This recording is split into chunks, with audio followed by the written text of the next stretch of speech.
what would you say actually is burnout, and how did you know you were in it, and what caused it? Okay, very good questions.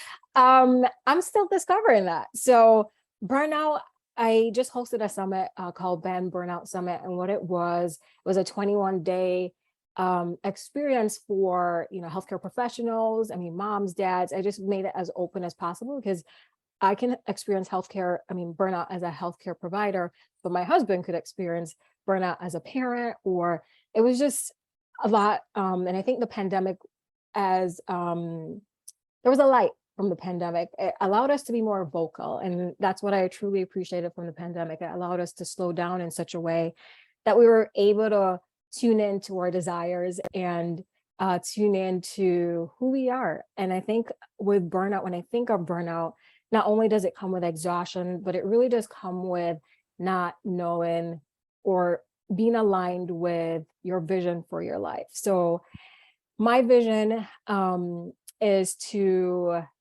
serve underserved communities, is to be that influence for them, that possibility of that hope of what is possible, So that is like my truest connection. I think with the high-paced environment, it got a little clouded. And the fact that I was, pregnant, a mom, I have all this other stuff going out. So maybe I didn't have my boundaries that I needed to have checked, giving away too much of my freedom. Okay, yes, I can do this. Yes, I could do that, but without truly thinking about what the cost would be. So I think now that I'm on the other side of burnout, I'm actually more busy, but it's more in a fulfilling way because I know what buckets need to be full in order for me to be my truest self. So you see entrepreneurs and you're like, wait, how are they doing this, and how they're not fizzing out? It's because they've tapped into what truly makes them themselves, and they're going with it. When you're not in alignment with whatever you're doing, you can feel the tension with inside, and that tension manifests itself as pain, maybe avoidance, maybe extra stress because you're just not where you need to be. So I think my biggest lesson from being burnt out and knowing that I was burnt out was I wasn't really being true to who I am. So, yeah. It almost seems like this has become part of your mission. You had the summit, Mhm. which, can you explain more about the summit, and is there another one coming up? Yeah. So the summit was just a I reached out. It was me. It was a challenge from my coach. So I've been coached. I knew that I tapped into myself through coaching. That's one way in which you can see the roadblocks that are in your way. A lot of times we get in our own way. So we have these big visions and maybe life gets in the way for us.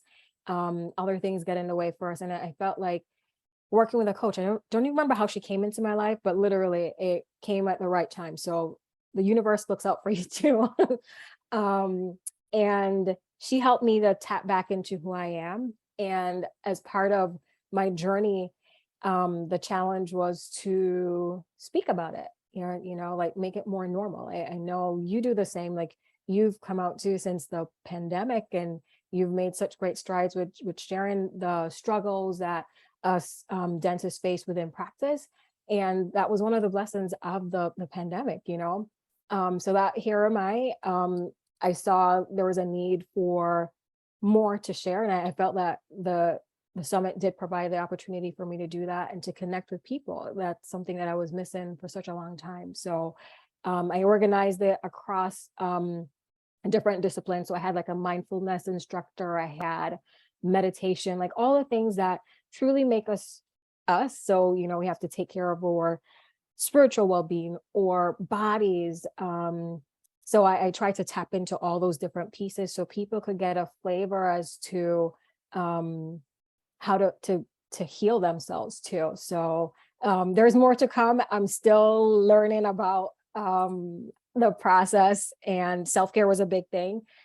So we'll see what's around the corner, but I'm reaching out to authors, I'm reaching out to influencers, just those who really, really want to make a difference for others as well too. So yeah. And this is an actual, it's all virtual, correct? Yeah, it was all virtual. So we recorded the conversation. So kind of like how we're doing today, we had set up some times, and they just talk about their experience with burnout and what they found that helped them to overcome it.